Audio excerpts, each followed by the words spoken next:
जय माता दी। नमस्कार दोस्तों, आप सभी का आपके अपने यूट्यूब चैनल आसान राह में हार्दिक स्वागत है।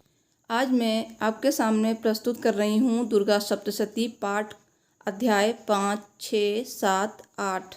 तो चलिए वीडियो शुरू करते हैं। दुर्गा सप्तशती अध्याय 5।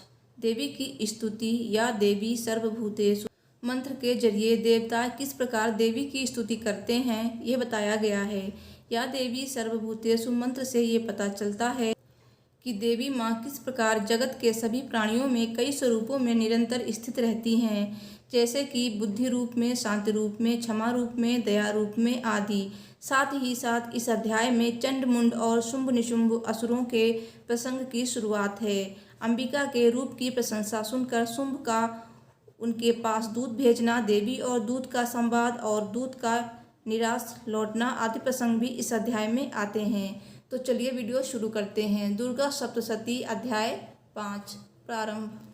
महर्षि मेधा कहते हैं, पूर्व काल में शुंभ और निशुंभ नामक असुरों ने अपने बल के घमंड में आकर इंद्र के हाथ से तीनों लोकों का राज्य और यज्ञ भाग छीन लिया।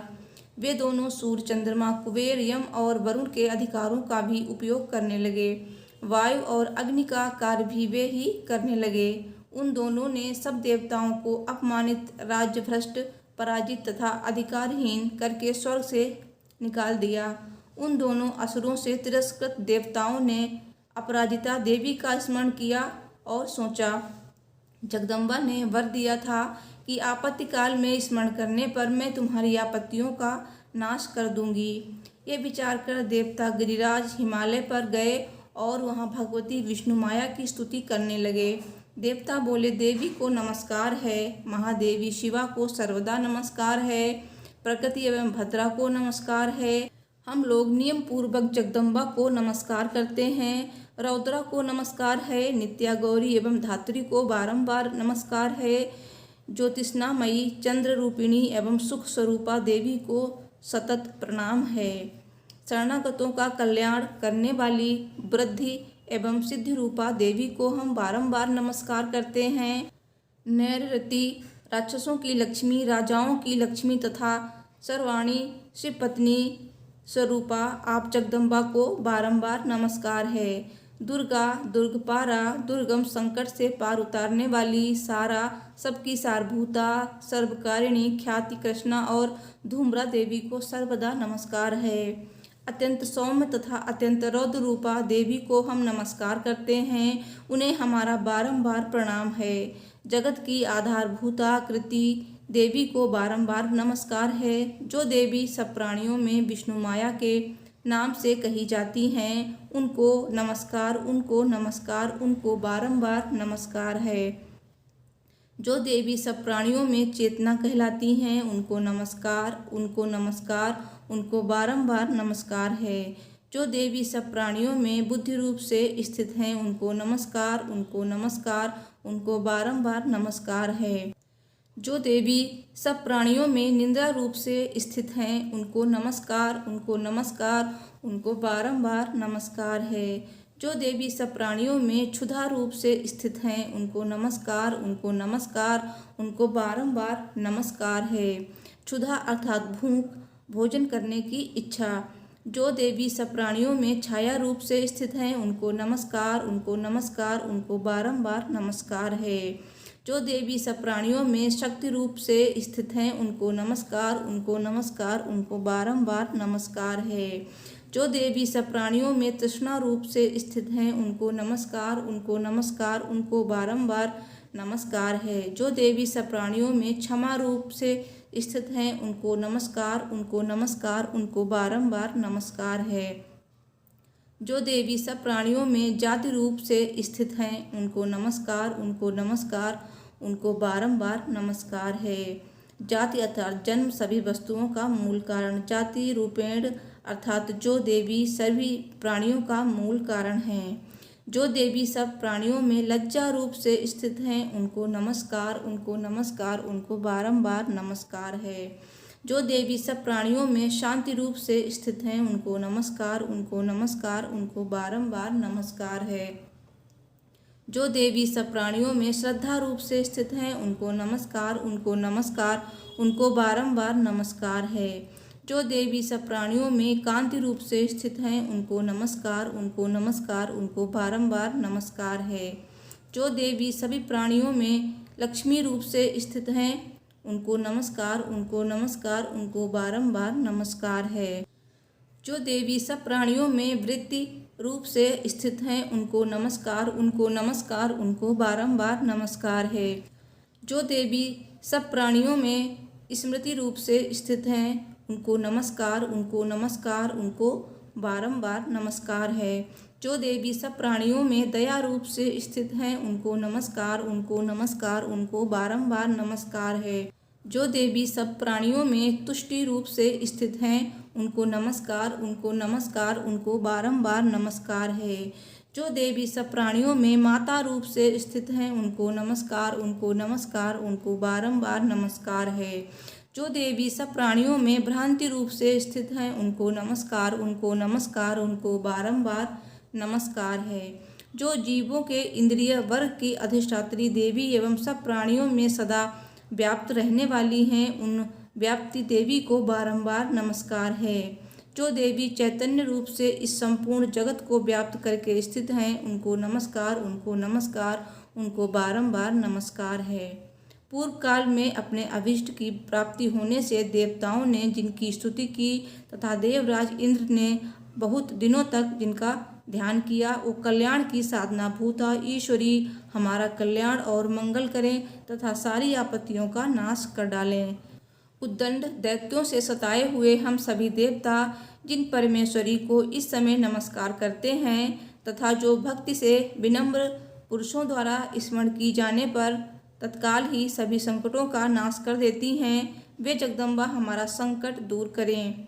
मेधा ऋषि कहते हैं, राजन, इस प्रकार जब देवता स्तुति कर रहे थे उस समय पार्वती देवी गंगा जल के जल से स्नान करने के लिए वहां आईं। उन सुंदर भौहों वाली भगवती ने देवताओं से पूछा, आप लोग यहाँ किसकी स्तुति करते हैं? तब उन्हीं के शरीर कोश से प्रकट हुई शिवा देवी बोली, शुंभ दैत्य से तिरस्कृत और युद्ध में निशुंभ से पराजित हो यहाँ एकत्रित हुए ये समस्त देवता मेरी ही स्तुति कर रहे हैं। पार्वती जी के शरीर कोश से अंबिका का प्रादुर्भाव हुआ था, इसलिए वे समस्त लोकों में कौशिकी कही जाती हैं। कौशिकी के प्रकट होने के बाद पार्वती देवी का शरीर काले रंग का हो गया, अतः वे हिमालय पर रहने वाली कालिका देवी के नाम से विख्यात हुईं। तदंतर शुंभ निशुंभ के भृत्य चंड मुंड वहां आए, पर उन्होंने परम मनोहर रूप धारण करने वाली अंबिका देवी को देखा। वे शुंभ के पास जाकर बोले, महाराज, ये अत्यंत मनोहर स्त्री हैं जो अपनी दिव्य कांति से हिमालय को प्रकाशित कर रही हैं। वैसा उत्तम रूप कहीं किसी ने भी नहीं देखा होगा। असुरेश्वर, पता लगाइए वो देवी कौन है और उसे ले लीजिए। स्त्रियों में तो वो रत्न है, उसका प्रत्येक अंग बहुत ही सुंदर तथा वो अपनी प्रभा से संपूर्ण दिशाओं में प्रकाश फैला रही हैं। दैत्यराज, अभी वो हिमालय पर ही मौजूद हैं, आप उसे देख सकते हैं। हे प्रभु, तीनों लोकों में मणि, हाथी और घोड़े आदि जितने भी रत्न हैं वे सब इस समय आपके चरणों में शोभा पाते हैं। हाथियों में रत्नभूत ऐरावत, यह पारिजात का वृक्ष और यह उच्चय श्रवा घोड़ा, यह सब आपने इंद्र से ले लिया है। हंसों में जुता हुआ यह विमान भी आपके आंगन में शोभा पाता है। यह रत्नभूत अद्भुत विमान जो पहले ब्रह्मा जी के पास था अब आपके यहाँ लाया गया है। यह महापद्म नामक निधि आप कुबेर से छीन लाए हैं। समुद्र ने भी आपको किंजलकनी नाम की माला भेंट की है जो केसरों से सुशोभित है, जिसके कमल कभी कुम्हलाते नहीं हैं। सुवर्ण की वर्षा करने वाला वरुण का छत्र भी आपके घर में शोभा पाता है तथा ये श्रेष्ठ रथ जो पहले प्रजापति के अधिकार में था अब आपके पास मौजूद है। दैत्योश्वर, मृत्यु की उत्क्रांतिदा नामक शक्ति भी आपने छीन ली है तथा वरुण का पास और समुद्र में होने वाले सब प्रकार के रत्न आपके भाई निशुंभ के अधिकार में हैं। अग्नि ने भी स्वतः शुद्ध किए हुए 2 वस्त्र आपकी सेवा में अर्पित किए हैं। हे दैत्यराज, इस प्रकार सभी रत्न आपने एकत्र कर लिए हैं। फिर जो ये स्त्रियों में रत्न रूप कल्याणमयी देवी हैं, इसे आप क्यों नहीं अपने अधिकार में कर लेते। मेधा ऋषि कहते हैं, चंडमुंड का ये वचन सुनकर शुंभ ने महादैत्य सुग्रीव को दूत बनाकर देवी के पास भेजा और कहा, तुम मेरी ये बातें कहना और ऐसा उपाय करना जिससे प्रसन्न होकर वो शीघ्र ही यहाँ आ जाएं। वो दूत पर्वत के रमणीय प्रदेश में जहाँ देवी मौजूद थीं वहाँ गया और मधुर वाणी में कोमल वचन बोला। दूत बोला, देवी, दैत्यराज शुंभ इस समय तीनों लोकों के परमेश्वर हैं। मैं उन्हीं का भेजा दूत हूँ और यहाँ तुम्हारे पास आया हूँ। उनकी आज्ञा सदा सब देवता एक स्वर से मानते हैं, कोई उनका उल्लंघन नहीं कर सकता। वे संपूर्ण देवताओं को परास्त कर चुके हैं। उन्होंने तुम्हारे लिए जो संदेश दिया है उसे सुनो। संपूर्ण त्रिलोकी मेरे अधिकार में है। देवता भी मेरी आज्ञा के अधीन चलते हैं। सभी यज्ञों के भागों को मैं ही पृथक पृथक भोगता हूँ। तीनों लोकों में जितने श्रेष्ठ रत्न हैं वे सब मेरे अधिकार में हैं। देवराज इंद्र का वाहन ऐरावत जो हाथियों में रत्न के समान है, मैंने छीन लिया है। क्षीर सागर का मंथन करने से जो अश्वरत्न उच्चैश्रवा प्रकट हुआ था, उसे देवताओं ने मेरे पैरों पर पढ़कर समर्पित किया है। सुंदरी, उनके सिवा और भी जितने रत्नभूत पदार्थ देवताओं, गंधर्वों और नागों के पास थे, वे सब मेरे ही पास आ गए हैं। देवी, हम लोग तुम्हें संसार की स्त्रियों में रत्न मानते हैं, अतः तुम हमारे पास आ जाओ, क्योंकि रत्नों का उपयोग करने वाले हम ही हैं। चंचल कटाक्षों वाली सुंदरी, तुम मेरी या मेरे भाई महापराक्रमी निशुंभ की सेवा में आ जाओ, क्योंकि तुम रत्न स्वरूपा हो। मेरा वरण करने से तुम्हें तुलना रहित महान ऐश्वर्य की प्राप्ति होगी। अपनी बुद्धि से ये विचार कर तुम मेरी पत्नी बन जाओ। मेधा ऋषि कहते हैं, दूत के यूँ कहने पर कल्याणमयी भगवती दुर्गा देवी, जो इस जगत को धारण करती हैं, मन ही मन गंभीर भाव से मुस्कुराईं और इस प्रकार बोली। देवी ने कहा, दूत, तुमने सत्य कहा है, इसमें तनिक भी मिथ्या नहीं है। शुंभ तीनों लोकों का स्वामी है और निशुंभ भी उसी के समान पराक्रमी है, किंतु इस विषय में मैंने जो प्रतिज्ञा कर ली है उसे मिथ्या कैसे करूं। मैंने अपनी अल्पबुद्धि के कारण पहले से जो प्रतिज्ञा कर रखी है उसे सुनो। जो मुझे संग्राम में जीत लेगा, जो मेरे अभिमान को चूर कर देगा तथा संसार में जो मेरे समान बलवान होगा, वही मेरा स्वामी होगा। इसलिए शुंभ अथवा निशुंभ स्वयं ही यहाँ पधारें और मुझे जीत कर मेरा बाण ग्रहण कर लें। इसमें विलंब की क्या आवश्यकता। दूत बोला, देवी, तुम घमंड में भरी मेरे सामने ऐसी बातें ना करो। तीनों लोकों में कौन ऐसा पुरुष है जो शुंभ निशुंभ के सामने खड़ा हो सके। देवी, अन्य दैत्यों के सामने भी सारे देवता युद्ध में नहीं ठहर सकते, फिर तुम अकेली स्त्री होकर कैसे ठहर सकती हो। जिन शुंभ आदि दैत्यों के सामने इंद्र आदि सब देवता भी युद्ध में खड़े नहीं हुए, उनके सामने तुम स्त्री होकर कैसे जाओगी। इसलिए तुम मेरे ही कहने से शुंभ निशुंभ के पास चलो। ऐसा करने से तुम्हारे गौरव की रक्षा होगी, अन्यथा जब वे केस पकड़कर घसीटेंगे तब तुम्हें अपनी प्रतिष्ठा खोकर जाना पड़ेगा। देवी ने कहा, तुम्हारा कहना ठीक है, शुंभ बलवान है, निशुंभ भी पराक्रमी है, किंतु मैंने पहले ही प्रतिज्ञा कर ली है, अतः अब तुम जाओ। मैंने तुमसे जो कुछ कहा है वो सब अपने स्वामी से कहना, वे जो उचित जान पड़े करें। इस प्रकार श्री मार्कंडेय पुराण में सर्वणिक मनवंतर की कथा के अंतर्गत देवी महात्म्य में देवी दूत संवाद नामक 5वां अध्याय पूरा हुआ। बोलिए जय माँ भगवती की, जय माँ पार्वती जी की। दुर्गा सप्तशती अध्याय 6 प्रारंभ। दैत्य धूम्रलोचन का संहार। ऋषि कहते हैं, देवी का ये कथन सुनकर दूत को बड़ा अमर्ष हुआ और उसने दैत्यराज के पास जाकर सब समाचार विस्तार पूर्वक कह सुनाया। दूत के उस वचन को सुनकर दैत्यराज कुपित हो उठा और दैत्य सेनापति धूम्रलोचन से बोला, धूम्रलोचन, तुम शीघ्र अपनी सेना साथ लेकर जाओ और उसके केस पकड़कर घसीटते हुए उसे बलपूर्वक यहाँ ले आओ। उसकी रक्षा करने के लिए यदि कोई दूसरा खड़ा हो तो वो देवता, यक्ष अथवा गंधर्व ही क्यों न हो, उसे अवश्य मार डालना। ऋषि कहते हैं, शुंभ के इस प्रकार आज्ञा देने पर वो धूम्रलोचन दैत्य 60,000 असुरों की सेना को साथ लेकर वहां से तुरंत चल दिया। वहां पहुंचकर उसने हिमालय पर रहने वाली देवी को देखा और ललकार कर कहा, अरे तू शुंभ निशुंभ के पास चल। यदि इस समय प्रसन्नतापूर्वक मेरे स्वामी के समीप नहीं चलेगी तो मैं बलपूर्वक घसीटते हुए तुझे ले चलूँगा। देवी बोली, तुम्हें दैत्यों के राजा ने भेजा है, तुम स्वयं भी बलवान हो और तुम्हारे साथ विशाल सेना भी है। ऐसी दशा में यदि तुम मुझे बलपूर्वक ले चलोगे तो मैं तुम्हारा क्या कर सकती हूँ। ऋषि कहते हैं, देवी के यूँ कहने पर असुर धूम्रलोचन उनकी ओर दौड़ा। तब अंबिका ने शब्द के उच्चारण मात्र से उसे भस्म कर दिया। फिर तो क्रोध से भरी हुई दैत्यों की विशाल सेना और अंबिका ने एक दूसरे पर तीखे शस्त्रों, शक्तियों तथा फरसों की वर्षा आरंभ कर दी।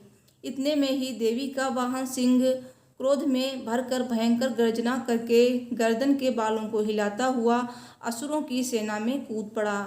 उसने कुछ दैत्यों को पंजों की मार से, कितनों को अपने जबड़ों से और कितने ही महादैत्यों को पटक कर ओठ की दाढ़ों से घायल करके मार डाला। उस सिंह ने अपने नखों से कितनों के पेट फाड़ डाले और थप्पड़ मारकर कितनों के सिर धड़ से अलग कर दिए और कितनों की भुजाएं और मस्तक काट डाले तथा अपनी गर्दन के बाल हिलाते हुए उसने दूसरे दैत्यों के पेट फाड़कर उनका रक्त चूस लिया। अत्यंत क्रोध में भरे हुए देवी के वाहन उस महाबली सिंह ने क्षण भर में ही असुरों की सारी सेना का संहार कर डाला। शुंभ ने जब सुना कि देवी ने धूम्रलोचन असुर को मार डाला तथा उसके सिंह ने सारी सेना का सफाया कर डाला, तब उस दैत्यराज को बड़ा क्रोध हुआ। उसका ओठ कांपने लगा। उसने चंड और मुंड नामक दो महादैत्यों को आज्ञा दी, हे चंड और हे मुंड, तुम लोग बहुत बड़ी सेना लेकर वहां जाओ। उस देवी को पकड़कर अथवा उसे बांधकर शीघ्र यहाँ ले आओ। यदि इस प्रकार उसको लाने में संदेह हो तो युद्ध में सब प्रकार के अस्त्र शस्त्रों तथा समस्त आसुरी सेना का प्रयोग करके उसकी हत्या कर डालना। उसकी हत्या होने तथा सिंह के भी मारे जाने पर उस अंबिका को बांधकर साथ ले शीघ्र ही लौट आना। इस प्रकार मार्कंडेय पुराण में सर्वर्णिक मनवंतर की कथा के अंतर्गत देवी महात्म्य में छठा अध्याय पूरा हुआ। बोलिए जय माता दी। श्री दुर्गा सप्तशती पाठ सातवां अध्याय प्रारंभ। सब बोलिए जयकारा महामाई दा, बोलिए सच्चे दरबार की जय। ऋषि कहते हैं, तदंतर शुंभ की आज्ञा पाकर चंड मुंड आदैत्य चतुरंगिनी सेना के साथ अस्त्र शस्त्रों से सुसज्जित हो चल दिए। फिर गिरिराज हिमालय के सुवर्णमय ऊंचे शिखर पर पहुंचकर उन्होंने सिंह पर बैठी देवी को देखा। वे मंद मंद मुस्कुरा रही थीं। उन्हें देखकर दैत्य लोग तत्परता से पकड़ने का उद्योग करने लगे। किसी ने धनुष तान लिया, किसी ने तलवार संभाली और कुछ लोग देवी के पास आकर खड़े हो गए। तब अंबिका ने उन शत्रुओं के प्रति बड़ा क्रोध किया। उस समय क्रोध के कारण उनका मुख काला पड़ गया, ललाट में भौएं टेढ़ी हो गईं और वहां से तुरंत विकराल मुखी काली प्रकट हुईं, जो तलवार और पाश लिए हुए खड़ी थीं। वे विचित्र खड्वांग धारण किए और चीते के चर्म की साड़ी पहने नरमुंडों की माला से विभूषित थीं। उनके शरीर का मांस सूख गया था और केवल हड्डियों का ढांचा था, जिससे वे अत्यंत भयंकर जान पड़ती थीं। उनका मुख बहुत विशाल था और जीभ लपलपाने के कारण वे और भी डरावनी प्रतीत होती थीं। उनकी आंखें भीतर को धसी हुई और कुछ लाल थीं। वे अपनी भयंकर गर्जना से संपूर्ण दिशाओं को गुंजा रही थीं। बड़े बड़े दैत्यों का वध करती हुई वे कालिका देवी बड़े वेग से दैत्यों की उस सेना पर टूट पड़ी और उन सब का भक्षण करने लगीं। वे पार्श्व रक्षकों, अंकुशधारी महावतों, योद्धाओं और घंटा सहित कितने ही हाथियों को एक ही हाथ से पकड़कर मुख में डाल लेती। इसी प्रकार घोड़े, रथ और सारथी के साथ रथी सैनिकों को मुंह में डालकर वे उन्हें बड़े भयानक रूप से चबा डालती।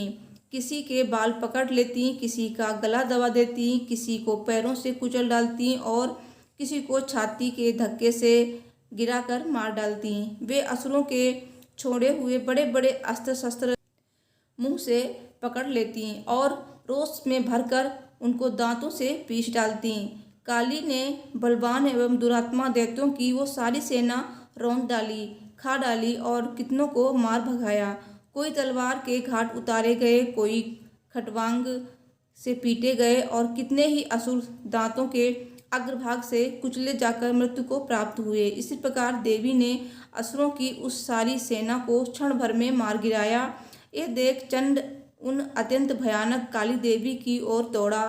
महादैत्य मुंड ने भी अत्यंत भयंकर बाणों की वर्षा से तथा हजारों बार चलाए हुए चक्रों से उन भयानक नेत्रों वाली देवी को आच्छादित कर दिया। वे अनेकों चक्र देवी के मुख में समाते हुए ऐसे जान पड़े मानो सूर्य के बहुतेरे मंडल बादलों के उदर में प्रवेश कर रहे हों। तब भयंकर गर्जना करने वाली काली ने अत्यंत रोष में भरकर विकट अट्टहास किया। उस समय उनके विकराल बदन के भीतर कठिनता से देखे जा सकने वाले दांतों की प्रभा से वे अत्यंत उज्ज्वल दिखाई देती थीं। देवी ने बहुत बड़ी तलवार हाथ में लेकर हम का उच्चारण करके चंड पर धावा किया और उसके केस पकड़कर उसी तलवार से उसका मस्तक काट डाला, चंड को मार गिराया। देखकर मुंड भी देवी की ओर दौड़ा। तब देवी ने रोष में भरकर उसे भी तलवार से घायल करके धरती पर सुला दिया। महापराक्रमी चंड और मुंड को मारा गया देख मरने से बची हुई बाकी सेना भय से व्याकुल हो चारों ओर भाग गई। तदंतर काली ने चंड और मुंड का मस्तक हाथ में ले चंडिका के पास जाकर प्रचंड अट्टहास करते हुए कहा, देवी, मैंने चंड और मुंड नामक इन दो महापशुओं को तुम्हें भेंट किया है।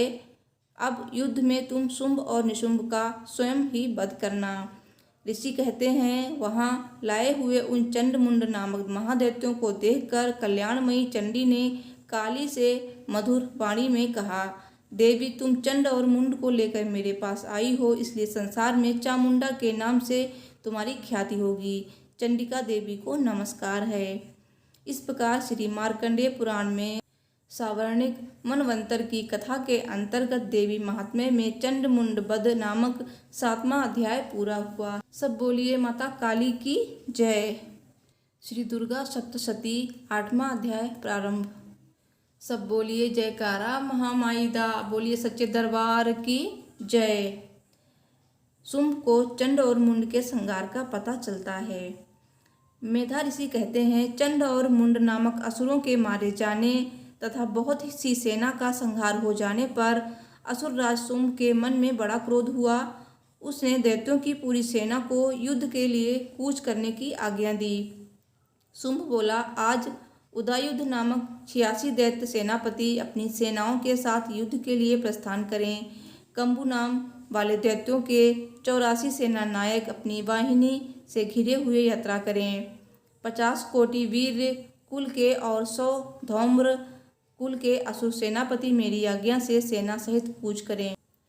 कालक, दौहिर्द, मौर्य और काल के असुर भी युद्ध के लिए तैयार हो मेरी आज्ञा से तुरंत प्रस्थान करें। भयानक शासन करने वाला असुर राज शुंभ इस प्रकार आज्ञा दे सहस्त्रों बड़ी सेनाओं के साथ युद्ध के लिए चला।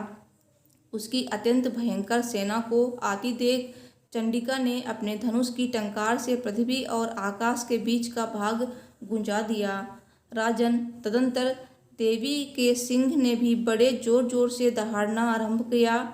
फिर अंबिका के घंटे के शब्दों ने उस ध्वनि को और भी बढ़ा दिया। धनुष की टंकार, सिंह की दहाड़ और घंटे की ध्वनि से संपूर्ण दिशाएं गूंज उठीं। उस भयंकर शब्द से काली ने अपने विकराल मुख को भी बढ़ा लिया तथा इस प्रकार वे विजयिनी हुईं।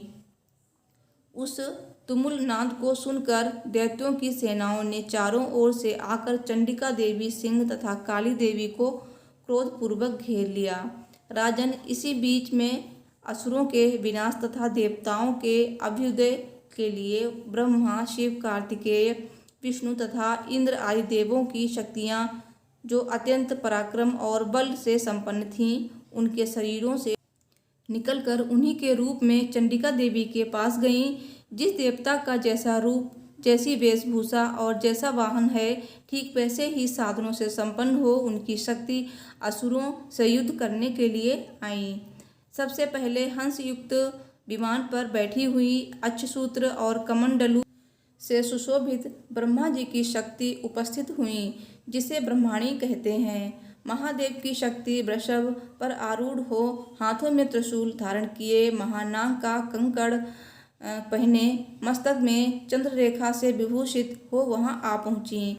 कार्तिकेय जी की शक्ति रूपा जगदम्बिका उन्हीं का रूप धारण किए श्रेष्ठ मयूर पर आरूढ़ हो, हाथ में शक्ति लिए दैत्यों से युद्ध करने के लिए आईं। इसी प्रकार भगवान विष्णु की शक्ति गरुड़ पर विराजमान हो, शंख चक्र गदा सारंग धनुष तथा खड्ग हाथ में लिए वहां आईं।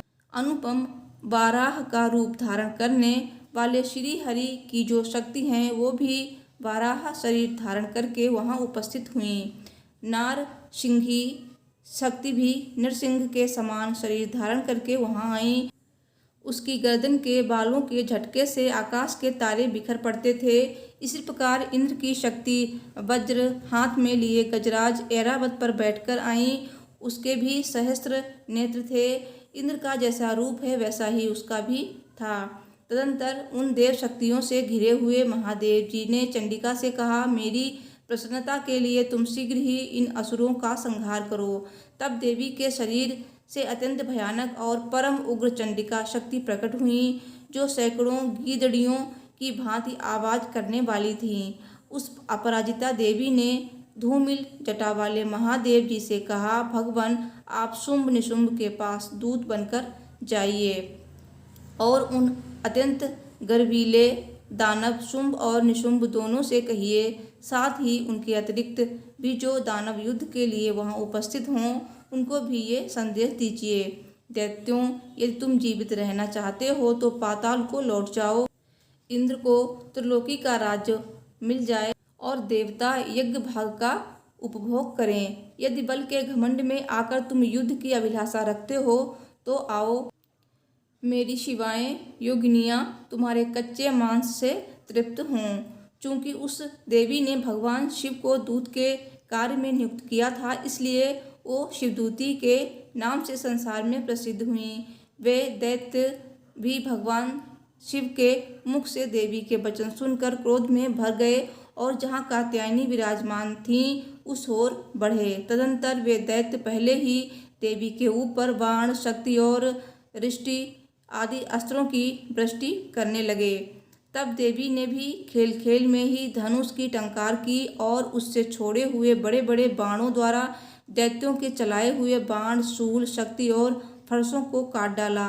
फिर काली उनके आगे होकर शत्रुओं को शूल के प्रहार से विदीर्ण करने लगीं और खटवांग से उनका कचूमर निकालती हुई रणभूमि में विचरने लगीं। ब्रह्माणी भी जिस जिस ओर दौड़ती उस ओर अपने कमंडलू का जल छिड़क कर शत्रुओं का ओज और पराक्रम नष्ट कर देती। महेश्वरी ने त्रिशूल से तथा वैष्णवी ने चक्र से और अत्यंत क्रोध में भरी हुई कुमार कार्तिकेय की शक्ति ने शक्ति से दैत्यों का संहार आरंभ किया। इंद्र शक्ति के वज्र प्रहार से विदीर्ण हो सैकड़ों दानव रक्त की धारा बहाते हुए पृथ्वी पर सो गए। वाराही शक्ति ने कितनों को अपनी थुथुन की मार से नष्ट किया, दाढ़ों के अग्रभाग से कितनों की छाती छेद डाली तथा कितने ही दैत्य चक्र की चोट से विदीर्ण होकर गिर पड़े। नारसिंही भी दूसरे दूसरे महादैत्यों को अपने नखों से विदीर्ण करके खाती और सिंहनाद से दिशाओं एवं आकाशों को गुंजाती हुई युद्ध क्षेत्र में विचरने लगीं।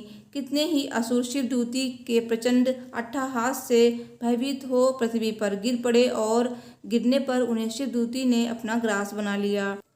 इस प्रकार क्रोध में भरे हुए मात्र गणों को नाना प्रकार के उपायों से बड़े बड़े असुरों का मर्दन करते देख दैत्य सैनिक भाग खड़े हुए। मात्र गणों से पीड़ित दैत्यों को युद्ध से भागते देख रक्तबीज नामक महादैत्य क्रोध में भरकर युद्ध करने के लिए आया। उसके शरीर से जब रक्त की बूंद पृथ्वी पर गिरती तब उसी के समान शक्तिशाली एक दूसरा महादैत्य पृथ्वी पर पैदा हो जाता।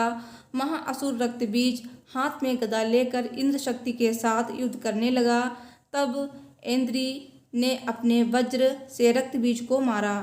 वज्र से घायल होने पर उसके शरीर से बहुत रक्त बहने लगा और उससे उसी के समान रूप तथा पराक्रम वाले योद्धा उत्पन्न होने लगे। उसके शरीर से रक्त की जितनी बूंदें गिरी उतने ही पुरुष उत्पन्न हो गए।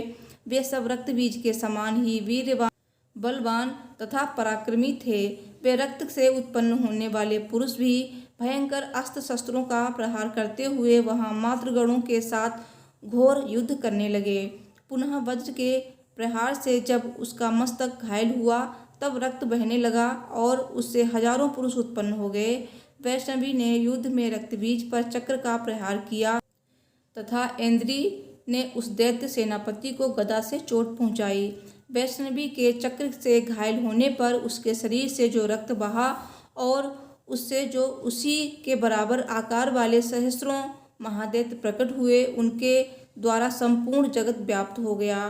कौमारी ने शक्ति से, वाराही ने खड्ग से और माहेश्वरी ने त्रिशूल से महादैत्य रक्तबीज को घायल किया।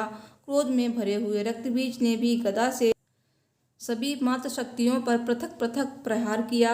शक्ति और शूल आदि से अनेक बार घायल होने पर जो उसके शरीर से रक्त की धारा धरती पर गिरी, उससे भी निश्चय ही सैकड़ों असुर उत्पन्न हुए। इस प्रकार उस महादैत्य के रक्त से प्रकट हुए असुरों द्वारा संपूर्ण जगत व्याप्त हो गया। इससे उन देवताओं को बड़ा भय हुआ। देवताओं को उदास देख चंडिका ने काली से शीघ्रतापूर्वक कहा, चामुंडे, तुम अपना मुख और भी फैलाओ तथा मेरे शस्त्रपात से गिरने वाले रक्त बिंदुओं और उनसे उत्पन्न होने वाले महादैत्यों को तुम अपने इस उतावले मुख में खा जाओ। इस प्रकार रक्त से उत्पन्न होने वाले महादैत्यों का भक्षण करती हुई तुम रण में विचरती रहो। ऐसा करने से उस दैत्य का सारा रक्त क्षीण हो जाने पर वो स्वयं भी नष्ट हो जाएगा। उन भयंकर दैत्यों को जब तुम खा जाओगी तब दूसरे नए दैत्य उत्पन्न नहीं हो सकेंगे।